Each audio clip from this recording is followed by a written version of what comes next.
خداوند کی زندہ کلام میں سے عہد جدید میں سے یوحنا کی معرفت لکھی گئی انجیل اس کا 12واں باب اس کی 12ویں آیت سے 19ویں آیات تک۔ کلام خدا میں سے یوحنا کی انجیل اس کا 12واں باب اس کی 12 تا 19 آیات۔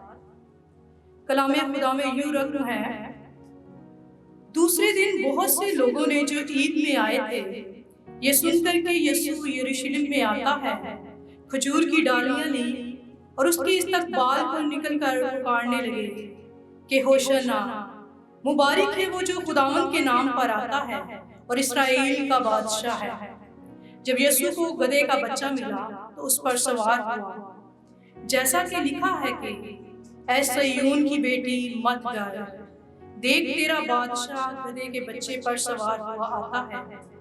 اس کے شاگرد پہلے تو یہ باتیں نہ سمجھے، لیکن جب یسوع اپنے جلال کو پہنچا تو ان کو یاد آیا کہ یہ باتیں اس کے حق میں لکھی ہوئی تھیں اور لوگوں نے اس کے ساتھ یہ سلوک کیا تھا۔ پس ان لوگوں نے گواہی دی جو اس وقت اس کے ساتھ تھے جب اس نے لازر کو قبر سے باہر بلایا اور مردوں میں سے جلایا تھا۔ اسی سبب سے لوگ اس کے استقبال کو نکلے کہ انہوں نے سنا تھا کہ اس نے یہ معجزہ دکھایا ہے۔ پس فریسیوں نے آپس میں کہا، سوچو تو تم سے کچھ نہیں بن پڑتا، دیکھو جہان اس کا پیرو ہو چلا۔ کلام خدا کا پڑھا اور سنا جانا ہم سب کے لیے برکت کا باعث ہو۔ آمین۔ پاسٹر شارون ڈینیل کے لیے اور آپ سب لوگوں کے لیے خدا کا شکر کرتا ہوں کہ آج ہم آپ کے درمیان آئے اور تاکہ ہم آپ کے ساتھ مل کر عبادت کریں۔ اور آج کی خصوصی عبادت ہے جس کو ہم کھجوروں کا اتوار کہتے ہیں، پام سنڈے ہے، جو یہاں پر لگی ہوئی ہیں یا کہانی۔ اور اسی تعلق سے میں آج آپ کے ساتھ خدا کے کلام میں سے چند باتیں رکھنا چاہتا ہوں۔ اگر آپ دیکھیں کہ یوحنا کی انجیل میں اس واقعہ کے تعلق سے شاگرد بھی کافی زیادہ کنفیوز تھے، ان کو سمجھ نہیں آ رہی تھی کہ یہ کون ہے۔ وہ سمجھ رہے تھے کہ یہ کوئی بڑا پولیٹیکل سیاسی قسم کا بادشاہ ہے، یہ رومیوں کو جو ہے وہ بہت تہس نہس کر دے گا اور جو ہے وہ ہماری بادشاہت جو ہے وہ بحال ہو جائے گی۔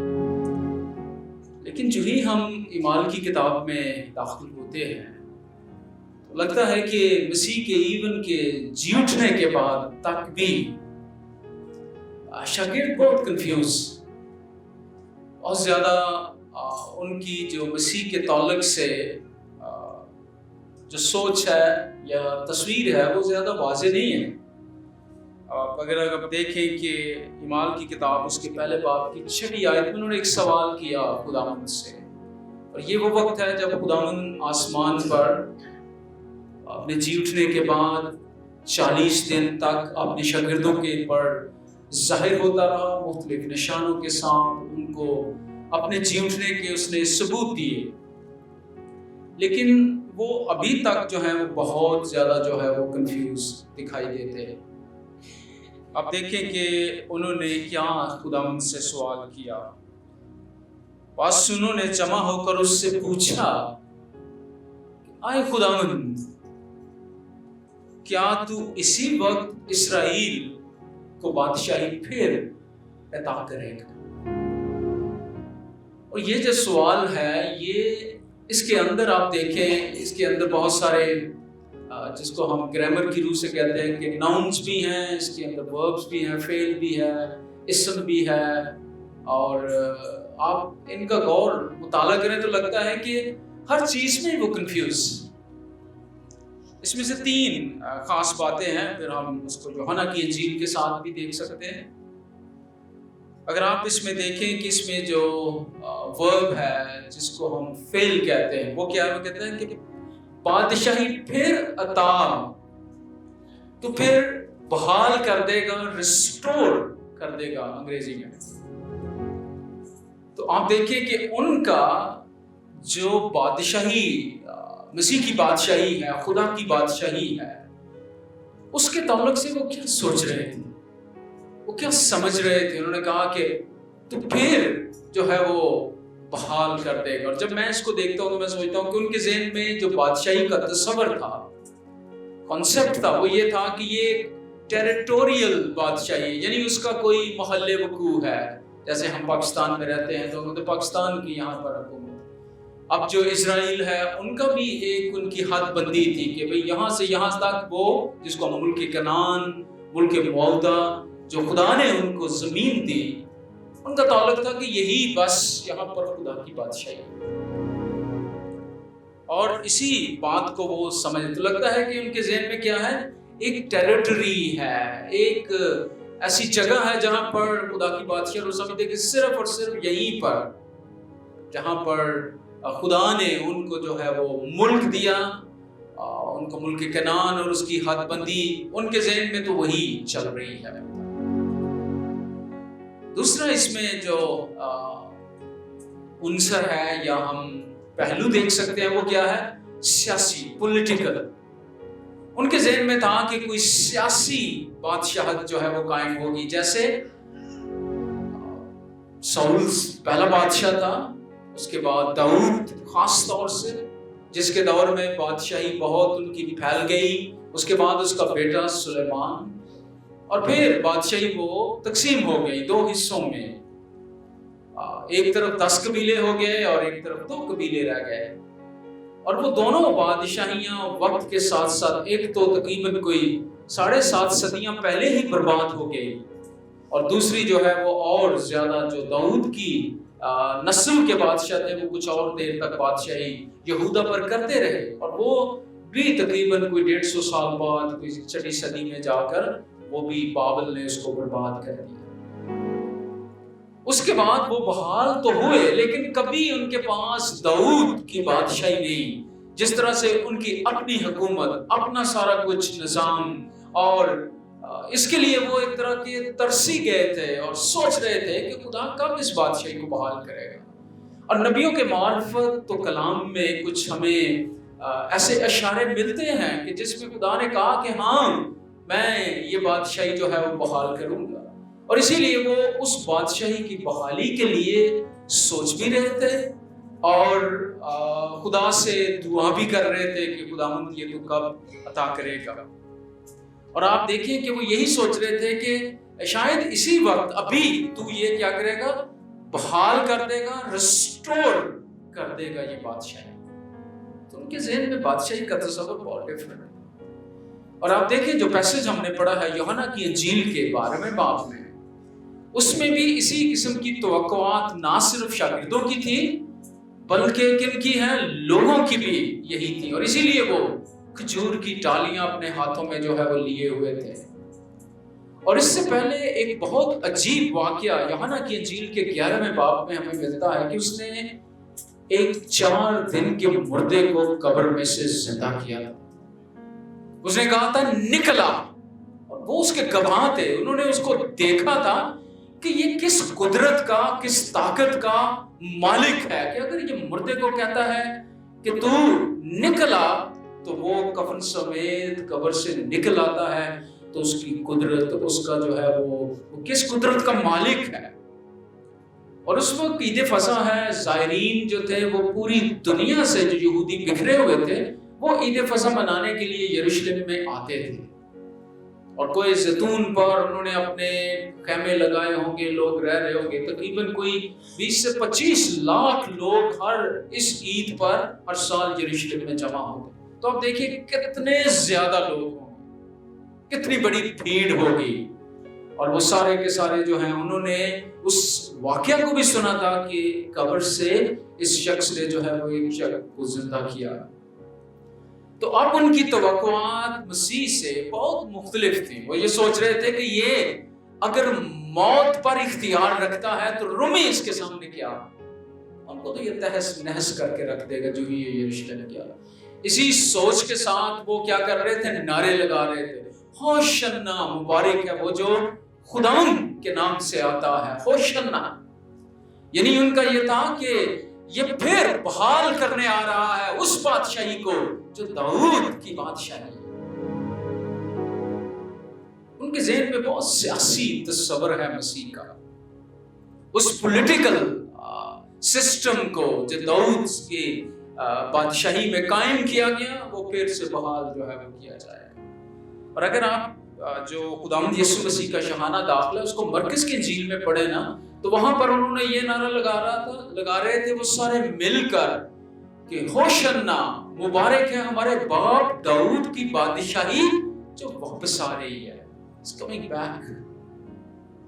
تو آپ دیکھیں کہ لوگوں کا مسیح سے کیا اس کی توقعات تھی، وہ کیا مسیح سے چاہ رہے تھے کہ اب یہ یروشلم جائے تو یہی کچھ ہم نظارہ جو ہے وہ دیکھنا ہے۔ ان کے جذبات کیسے ہوں گے؟ وہ چونکہ عید فصح کیوں مناتے تھے؟ کوئی ہے آپ کو پتہ؟ عید فصح اس لیے منائی جاتی تھی کہ بنی اسرائیل ملک مصر کی غلامی سے نکلے، ٹھیک ہے؟ فصح کا مطلب ہے اوپر سے گزر جانا۔ تو کیا تھا کہ خدا نے جب پلوٹے مارے مصریوں کے تو باقی جو فرشتہ کیا تھا وہ بنی اسرائیل کے اوپر سے گزر گیا، یعنی ان کو چھوڑتا گیا، اس لیے اس کو فصح کہتے ہیں۔ تو وہ اس فصح کو جب مناتے تھے تو وہ وہی کہانی یاد کرتے تھے کہ خدا نے مصر میں کیا کیا ہے، کتنی قدرت کے ساتھ اس نے جو ہے وہ ہمیں ان کی غلامی سے چھڑایا۔ تو اب وہ یہ نہیں سوچتے ہوں گے ہر فصح پہ کہ اگر خدا وہی تھا جو مصر سے ہمیں غلامی سے نکال کر لے تو اب ہم کن کی غلامی میں؟ اب تو ہم رومیوں کی غلامی میں ہیں، روم کی طاقت ہے، ان کے حکم کے نیچے ہیں، وہ ہم پر حکمرانی کرتے ہیں، اور اس اعتبار سے وہ سمجھتے کہ نہیں، روم کا جو کیسر ہے وہ ہمارا بادشاہ نہیں، ہمارا بادشاہ تو خدا، اور وہ جو بادشاہی قائم کرے گا وہ ہماری حقیقی بادشاہت ہوگی۔ اور یہی تصور ان کے جو ہے وہ ذہن میں۔ اور دیکھیں شاگرد کہہ رہے ہیں تو کیا پھر عطا کرے گا بادشاہ؟ کیا اس کو تو پھر بحال کر دے؟ تو یہ شاگردوں کی مسیح سے توقعات ہیں، اور حتیٰ کہ لوگ بھی یہ توقعات جو ہے وہ لے کر آئے ہیں۔ تو جب مسیح نے ایسا نہیں کوئی کچھ کیا تو لوگوں کی توقعات پر کیا ہوگا؟ وہ سوچتے ہیں ہماری تو اس نے توقعات پر پانی ہی پھیر دیا، اس نے وہ نہیں کیا جو ہم چاہ رہے تھے کہ یہ جا کر جو ہے وہ ان کے جذبات جو تھے وہ بڑے، جس کو کہتے ہیں نا ہائی ہو جاتے ہیں، جب وہ نعرے مارتے ہوں گے مبارک ہے خداوند کے نام سے جو آ رہا ہے، یہی آ رہا ہے جو داؤد کی بادشاہی کو بحال کرنے جا رہا ہے۔ لوگوں کا کیا حال ہوا ہوگا آپ اندازہ کریں، یروشلم میں ایک ہلچل مچ گئی ہوگی کہ داؤد کی بادشاہی پھر بحال ہو رہی ہے۔ تو یہ ان کی توقعات ہیں اس پر۔ مسیح نے ایسا نہیں کیا کچھ، کیونکہ اس کی جو بادشاہی کا تصور ہے، مسیح شاگرد بھی کنفیوز تھے، وہاں یہودی لوگ بھی کنفیوز تھے، لیکن مسیح کی جو بادشاہی کا تصور ہے وہ بالکل مختلف۔ اور بہت بعد میں جا کر شاگردوں کو سمجھ آئی کہ یہ پولیٹیکل بادشاہ نہیں ہے، سیاسی نہیں ہے، اس کی بادشاہی صرف اس دنیا کی ایک چھوٹی سی حد تک، اسرائیل کا ملک کتنا سا چھوٹا سا تو ہے، تو اس کی حد بندی کر بھی لیں بھی یہ ٹیریٹری ہے ہماری، وہ کتنی دور ہو، اس کی بادشاہی کی وسعت کو نہیں سمجھ سکتے کہ وہ تو زمین اور آسمان کا بادشاہ ہے۔ اگر وہ ایک صرف چھوٹے سے ملک میں اپنی بادشاہی قائم کرے تو وہ کیسا بادشاہ ہے؟ ایک چھوٹا سا بادشاہ ہوگا۔ مسیح خداوند نے اپنے جی اٹھنے کے بعد آسمان پر اس نے کہا زمین کا کل اختیار مجھے دیا گیا ہے۔ زمین اور آسمان کا وہ بادشاہ ہے، وہ صرف ایک علاقے کا، ایک خاص قسم کے لوگوں کا بادشاہ نہیں۔ اور آپ اسی سوال کے اندر آپ دوسری جو ان کا مسئلہ تھا، کنفیوژن ہے، وہ کیا ہے؟ انہوں نے کہا ایک تو کہا کہ پھر عطا کرے، دوسرا دیکھیں اسرائیل، جس کو ہم ناؤنز کہتے ہیں، اسم کتنے، ایک تو بادشاہی اور ایک اسرائیل۔ اب اسرائیل کو بادشاہی عطا کرنے کا ان کا کیا کہ یہ بڑی نیشنل قسم کی، قومی سطح کی ہوگی، یعنی صرف اور صرف یہودیوں کی ہی بادشاہت جو ہے وہ قائم ہوگی، صرف اسرائیل کو ہی بادشاہی جو ہے وہ ملے گی۔ تو ان کی سوچ کا تصور تو بہت محدود ہے بادشاہی کے طور سے، کہ صرف اسرائیل کو، یعنی نیشنل ہے، صرف ہماری ہی بادشاہت جو ہے وہ قائم ہو. جیسے میں نے پہلے کہا کہ وہ داؤد کی بادشاہی کو ہی سمجھ رہے تھے کہ یہی بادشاہ یہ قائم ہو جائے گی تو ہم سمجھیں گے کہ وہ مسیح نے جو ہے وہ آ کر, یہی شاید مسیح کے بارے میں ان کا یہی تصور تھا. وہ بہت دیر سے انتظار کر رہے تھے اور لگتا تھا کہ کب آئے گا کب آئے گا. بہت سارے جو لوگ بغاوت کرتے تھے, جیسے یہودا مکابی ہے, مسیح سے تقریباً کوئی 150 سال پہلے ایک شخص ہوا اور اس نے بغاوت کی. اس نے تھوڑی دیر کے لیے جو بادشاہ تھی اس کو کچھ بحال کیا جزوی طور پر. تو لوگوں نے یہی نعرہ لگایا کہ یہی مسیح ہے, یہی مسیح ہے. مسیح کا کیا مطلب ہے؟ مسح کیا ہوا. کس بات کے لیے؟ کہ وہ مسح کیا ہوا ہے کہ جو ہمیں اس غلامی سے جو ہے وہ چھڑا. تو اسی لیے انہوں نے کہا کہ یہودا مکابی مسیح ہے. لیکن اس کی بادشاہی تھوڑی دیر کے لیے بحال ہے, پھر چھین گئی. پھر اس کے بعد لوگ آہستہ آہستہ کہنے لگے شاید یہ مسیح ہے. مسیح آئے گا تو پورے طور پر بحال کرے گا. تو اس طرح کی سوچ ان کی جو ہے وہ مسیح کے بارے میں تھی کہ مسیح آ کر ہمیں جو ہے وہ چھڑائے.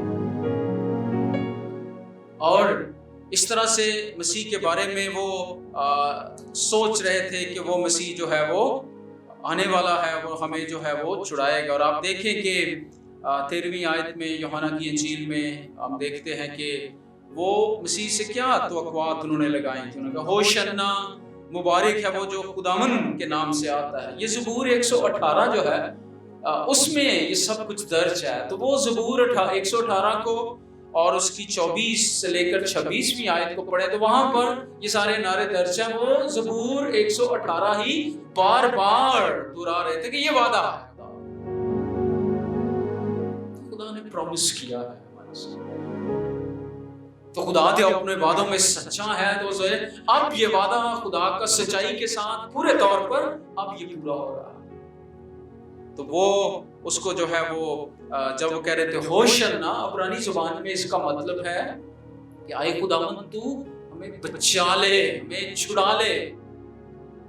اور عید فصح ہے وہ ان کو وہ بھی سارا نظارہ ان کے سامنے ہے کہ اسرائیل کیسے مصر سے چھڑائے گئے, فرعون کی غلامی سے چھڑائے گئے. تو ابھی بھی وہ کہہ رہے ہیں ہوشن آئے خداوند تیری نجات آ جائے, ہمیں تو بچا لے, چھڑا لے ان رومیوں کے چنگل سے. یہ وہ سوچ رہے تھے. تو انہوں نے کہا کہ اس کا وقت اب آ گیا ہے, یہ جو نجات ہے اس کا وقت اب آ گیا ہے. اور اب جو خدا کا موعدہ نجات کا پلان ہے وہ تخیر کا شکار نہیں ہوگا, بلکہ ابھی ہے. ابھی اسرائیل کی بادشاہی جو ہے پھر بحال جو ہے وہ ہو جائے گی. اور وہ اسی لیے کھجور کی ڈالیاں بھی لیے ہوئے اپنے ہاتھوں میں یہ کر رہے تھے.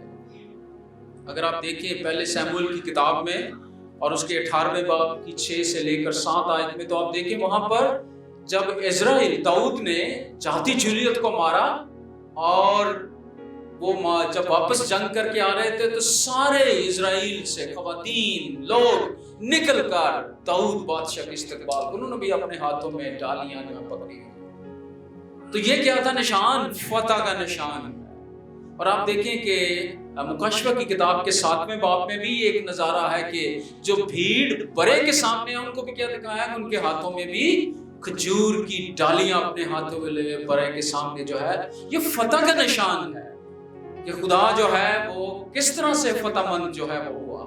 تو جب وہ اپنے ہاتھ میں ڈالیاں لیے ہوئے تھے تو وہ پہلے ہی اعلان کر رہے تھے.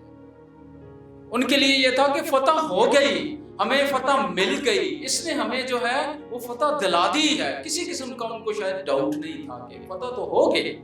ابھی اس نے کوئی چاہ کر ایسا کام نہیں کیا یروشلم میں, لیکن پھر بھی وہ کہہ رہے ہیں کہ ہاں فتح ہماری ہے, ہمیں اس نے چھڑا لیا ہے. اور وہ اس طرح کا جشن ہی ایک طرح کا جو ہے وہ منا رہے تھے. لیکن وہاں تو معاملہ بہت مختلف ہوا. خداوند نے ایسا نہیں کیا. تو اس لیے انہوں نے جب خداوند نے نہیں کیا تو ان کے لیے مسیح کا تصور بہت مختلف تھا. پھر وہی بھیڑ آپ دیکھیں 4-5 دن کے بعد کیا کر رہی ہے. وہ کہہ رہے ہیں ہوشنا, پھر اس کو کہتے ہیں کہ تو اسے صلیب دے, صلیب دے جو پلاتوس کے سامنے جا کر.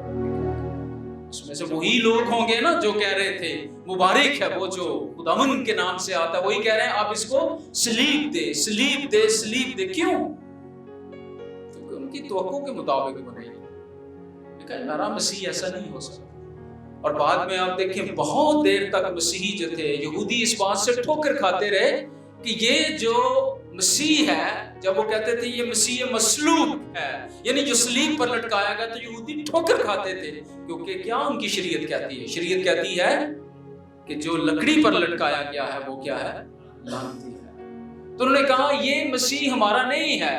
لیکن اگر آپ مرکز کی انجیل کو اور اناجیل کو پڑھیں تو وہاں پر جو مرکز جب مسیح کو پیش کرتا ہے تو وہ مسیح نہیں ہے، وہ کہتا ہے وہ مسیح مصلوب ہے. وہ مسیح نہیں ہے جس کی وہ توقع کر رہی ہے. وہ مسیح ہے کہ اس کو فکر صرف اسرائیل تک نہیں ہے، اس کو تو سارے جہان ساری دنیا کی فکر ہے.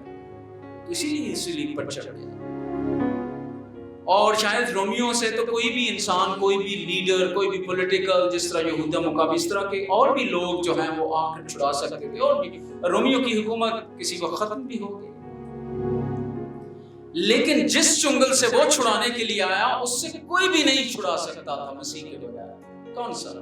ابلیس، گناہ، موت. اور خاص کر اس نے ایک اس کی جھلک دی، ایک اس کی ریفلیکشن ہے کہ اس نے مردوں کو زندہ کیا، اور تھوڑی دیر پہلے اس نے لازر کو زندہ کیا. تو وہ یہ سمجھنے سے قاصر تھے کہ یہ وہ دشمن ہے جس سے کوئی انسان چھڑا نہیں سکتا ہے. کون ہمیں ابلیس سے، کون ہمیں گناہ سے، کون ہمیں موت سے چھڑا سکتا. اور اسی لیے پالوس پہلے کرنتھیوں کے 15ویں باب میں کیا کہتا ہے؟ موت تیرا ڈنگ کہاں رہا؟ موت جو ہے وہ فتح کا لقمہ ہوگی. کیوں؟ مسیح کی موت کے وسیلے سے اس نے جو ہے وہ موت کو فتح دی. اور اسی لیے ہم مسیحی ایماندار جو ہیں آج خدا کا شکر بھی کرتے ہیں کہ ہماری کون سی فتح ہے جو ہمیں مسیح میں حاصل ہوتی ہے. اور وہ یہ فتح ہے کہ ہم گناہ سے، ہم ابلیس سے، اور ایون کہ ہم موت سے جو ہے وہ چھڑائے جاتے ہیں. مسیحی ایمان کی یہ معراج ہے. یہ ہمیں اپنے مسیحی ایمان کو سمجھنے کی ضرورت ہے کہ ہم کیسے مسیحی ہیں. تو جو شاگرد تھے وہ یہی سمجھے صرف اسرائیل تک ہے، اور یہ صرف رومیوں کو مار دے تو پھر یہ ہمارا مسیح ہے. لیکن وہ بعد میں سمجھے کہ یہ جو مسیح ہے یہ تو بہت بڑا مشن لے کر اس دنیا میں آیا، اور اس نے ہمیں ان سے جو ہے وہ رہائی دی ہے، آزادی دی ہے. جو وہ قوتیں ہیں جن قوتوں سے کوئی بھی چھڑا نہیں سکتا مسیح کے نام. آج ہمارے لیے کتنی خوشی کی بات ہے کہ ہم جب مسیح کو آج اس کی پرستش کے لیے یہاں پر آئے ہیں اور اس شہانہ داخلے کو انڈرسٹینڈ کرتے ہیں، تو ہمیں مسیح کی صحیح تصویر ہمارے ذہن میں ہے، ہونی چاہیے کہ ہم اس کو کیوں سیلیبریٹ کرتے ہیں، کیوں مناتے ہیں کہ ہوشنا مبارک ہے وہ جو خداوند کے نام سے آتا ہے. کیونکہ ہمیں پتا ہے کہ وہ کون سا فاتح ہے جس نے ان قوتوں کو مات دی ہے، ان کو جو ہے وہ شکست دی ہے، ان کے قبضے سے ہمیں جو ہے وہ چھڑا دیا ہے، جو کوئی بھی نہیں چھڑا سکتا. تو یہ ہمارے لیے آج خوشی کا جو ہے وہ پیغام ہے. تو ایک تو انہوں نے عطا کرے گا دیکھیں ان کی غلطی تھی، پھر وہ اسرائیل کی بادشاہی تک، اور آخری بات جو اس میں سے میں آپ کے سامنے رکھنا چاہتا ہوں کہ تیسری بھی ان کی ایک غلطی تھی. انہوں نے کہا اسی وقت شیطان کا. اب دیکھیں کہ یہ پوری کی پورا سوال ہی ان کی مشکلات، کنفیوژن سے بھرا ہوا ہے. انہوں نے کہا خداوند کیا تو اسی وقت، انگریزی میں لکھا ہوا immediately، ایک دم سے، اسی وقت جو ہے وہ تو یہ کر دے گا. وہ خدا کی بادشاہی کو بھی بالکل سمجھ نہیں سکتے.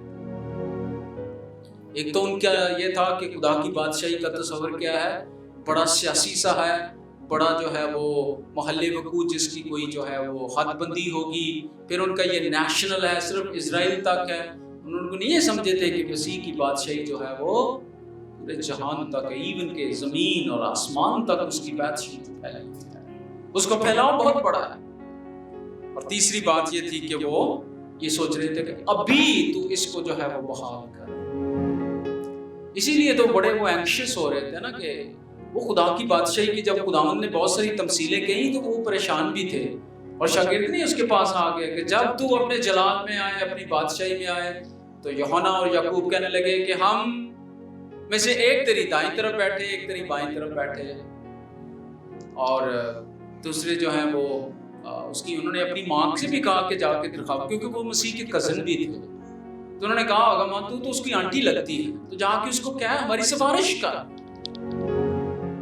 کہ جب تو اپنی بادشاہی میں ہے تو میرا ایک بیٹا یعنی یعقوب ایک طرف بیٹھے، اور کیونکہ اس کے لیے تصور کیا تھا کہ ابھی یہ ایک بادشاہی قائم ہو جائے تو ہمیں کیا ملے گا، اس میں ہمارا کیا حصہ ہوگا۔ ہمارے ملک میں الیکشن نہیں ہوتے تو ایک دم جب حکومت میں لوگ جلدی جلدی مجھے کون سی وزارت ملے گی، مجھے کون سا کیا ملے گا اس میں حصہ۔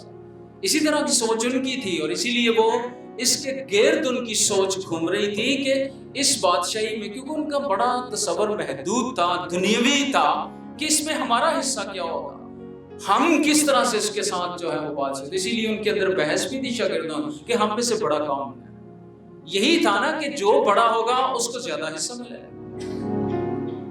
اس سوچ کے ساتھ وہ کنفیوز، اور وہ بادشاہی کے بارے میں ان کا تصور جو ہے، لیکن یہ جو بادشاہ ہے یہ بڑا حیران کن بادشاہ ہے۔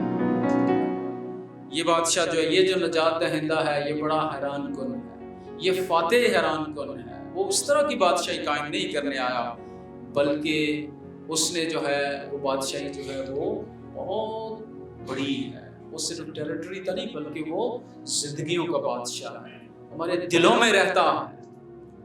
اور اسی لیے ایک کتاب میں پڑھ رہا تھا تو اس میں جو نپولین بوناپارٹ ہے، وہ فرانس کا ایک بہت بڑا جنگجو، کمانڈر، لیڈر، جرنیل اور بعد میں بادشاہ بھی بنا، نپولین بوناپارٹ۔ اور اس نے بہت ساری جنگیں لڑی اور بہت اس نے فتوحات دی اور فرانس کی حدود کو بڑھا دیا اس نے، لیکن اس کے بعد وہ اپنی بات پر سوچ و بچار کرتا ہے، اپنی بادشاہی کو دیکھتا ہے، پھر اس نے دیکھتا اس سے پہلے بھی فاتح ہوئے، جیسے سکندر اعظم، اس نے پوری دنیا کو اس وقت جو اس نے فتح کی، 10 سال میں وہ یونان سے نکلا ہندوستان تک آ گیا، اتنی اس نے اپنی بادشاہی قائم کی۔ اس کے بعد رومی دیکھے جو ہیں، انہوں نے بہت بڑی بادشاہی قائم کی۔ تو نپولین بوناپارٹ یہ کہتا ہے، وہ مسیحی بھی تھا لیکن اس بارے میں وہ سوچتا ہے as a commander, as a leader, وہ کہتا ہے کہ میری بادشاہی اور جو سکندر اعظم کی بادشاہی ہے وہ کیا ہے، وہ ختم ہو گئی، ختم ہو جائے گی۔ اور اس نے کہا کہ یہ کیوں ختم ہو جائے گی؟ اس نے کہا ہم نے جو بادشاہی قائم کی وہ ہتھیاروں کے ساتھ، دنیا کو مار کر، قتل کر کے اور بہت ظلم کر کے، غریبوں اور جو کمزور لوگ ہیں ان کو تہس نہس کر کے ہم نے بادشاہیاں قائم کی، ڈر اور خوف کے ساتھ، لیکن وہ بادشاہیاں ختم ہو گئی۔ لیکن وہ پھر مسیح کی بادشاہی پر غور کرتا ہے، مسیح کی بادشاہی ختم نہیں ہوگی۔ کیوں نہیں ختم؟ اس نے کہا ہم نے ہتھیاروں کے ساتھ، لیکن مسیح نے کس طرح سے بادشاہی قائم کی؟ محبت کے ساتھ، لو کے ساتھ، معافی کے ساتھ۔ اور یہ بادشاہی جو ہے وہ دنیا کے انسانوں اور دلوں میں ہے، اور یہ ختم نہیں ہو سکتی۔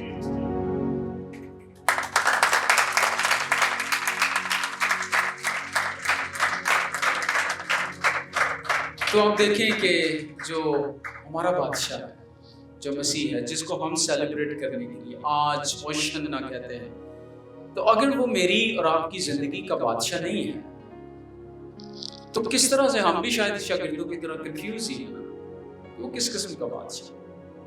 لیکن وہ بادشاہ ہے جو ہماری زندگی کا بادشاہ ہے، وہ ہمارے دل پر حکمرانی کرنا چاہتا ہے، وہ ہماری زندگیوں کا بادشاہ بننا چاہتا ہے۔ یہی اس کی، اور لودیکیا کی کلیسیا کو مکاشفہ کی کتاب کے 3 باب میں پتہ چلتا ہے، وہاں پر خداوند یسوع مسیح کی نے کیا کہا، دیکھ میں دروازے پر کھڑا ہوا کھٹکھٹاتا ہوں۔ اب یہ کون سا دروازہ ہے؟ یہ ہمارا تو نہیں ہے جو ہم سوچتے ہیں ہمارے گھر کی بیل ہے پہلے کھٹکھٹاتے ہیں، دروازے پر، وہاں پر یعنی وہ دل کے دروازے پر کھڑا ہوا کھٹکھٹاتا۔ اگر کوئی میری آواز سنے اور دروازہ کھولے تو میں اندر آؤں گا، اس کے ساتھ کھانا کھاؤں گا۔ یعنی وہ ہماری زندگی کا اختیار لینا چاہتا ہے، ہم اپنی زندگی کا اختیار اسے دے دیتے ہیں کہ خداوند تو میری زندگی کا بادشاہ ہے، ہماری زندگیوں کا بادشاہ ہے، اور پھر وہ ہماری زندگی سے نظر بھی آئے کہ واقعی اس کی بادشاہ جو ہے وہ ہماری زندگیوں پر قائم ہے۔ اور یہی مسیحی لوگوں کے لیے چیلنج بھی ہے، میرے اور آپ کے لیے۔ اور آج ساری دنیا میں لوگ پام سنڈے منا رہے ہیں، کھجوروں کے اتوار کے ساتھ کھجوریں ہیں، جلوس، بہت کچھ کر رہے ہیں، لیکن جو یاد دہانی ہے کلام کے وسیلے سے کہ یہ بادشاہی جو ہے کہاں پر ہے، کس کی ہے، اگر وہ ہماری زندگیوں پر نہیں حکمرانی کرتا تو پھر شاید ان کھجوروں کو بھی لے کر سیلیبریٹ کرنے کا کیا فائدہ۔ تو آج جو چیلنج ہے وہ یہ ہے کہ ہم کس طرح سے اپنی زندگی کو اس کے سامنے جو ہے وہ پیش کرتے ہیں کہ وہ ہماری زندگی کا جو ہے وہ بادشاہ ہے۔ اور جیسے اس نے کہا کہ دیکھ میں دروازے پر کھڑا ہوا کھٹکھٹاتا ہوں، اور ایک مصور تھا، اس نے تصویر بنائی، جو تصویریں بنانے والے ہوتے ہیں، اس نے ایک تصویر بنا کر اس میں ایک لالٹین دکھائی اور مسیح کو دکھایا اس دروازے کے اوپر، وہ کھڑا ہوا لالٹین پکڑے اور دستک دے رہا ہے۔ اس مصور نے تصویر بنا کر لوگوں کے سامنے لے آیا اور اس نے کہا بھی اس کو دیکھو یہ کیا تصویر ہے۔ لوگوں نے دیکھا، اس نے کہا اس میں سے غلطیاں نکالو کیا۔ کسی نے کوئی غلطی نکالی، کسی نے کچھ کہا اس میں یہ نہیں ٹھیک، اس میں یہ نہیں، لیکن ایک شخص نے کہا یہ تو دروازہ لگتا ہی نہیں ہے۔ اس نے کہا کیوں نہیں دروازہ لگتا؟ اس نے کہا اس کی کنڈی نہیں ہے، کنڈی ہوگی تو دروازہ لگے گا۔ تو اس مصور نے کہا بھائی یہ میں نے دروازہ جو ہے بنایا ہے یہ دل کا دروازہ ہے، اس کی کنڈی اندر کی طرف ہے، یہ اندر سے کھلے گی۔ تو اسی لیے خداوند نے کہا دیکھ میں دروازے پر کھڑا ہوا کھٹکھٹاتا ہوں۔ وہ ہمارے دلوں پر دستک دینا، وہ زبردستی نہیں بادشاہی کرتا، وہ محبت کا بادشاہ ہے، وہ معافی کا بادشاہ ہے، وہ زندگیوں کو تبدیل کرنے آتا ہے، اور جو کوئی اس کی آواز سنتا ہے اور وہ اپنے دل کے دروازے کو اندر سے کنڈی کو کھولتا ہے، وہ آتا ہے ہماری زندگی میں، اور ہم پھر اس کا بنا اختیار ہیں۔ اور پام سنڈے کی حقیقی سیلیبریشن یہی ہے کہ اگر وہ ہماری زندگیوں کا بادشاہ بنے تو پھر ہم کہہ سکتے ہیں ہوشنا مبارک ہے وہ جو خداوند کے نام سے آتا ہے، وہ میری اور آپ کی زندگی کا بادشاہ ہے۔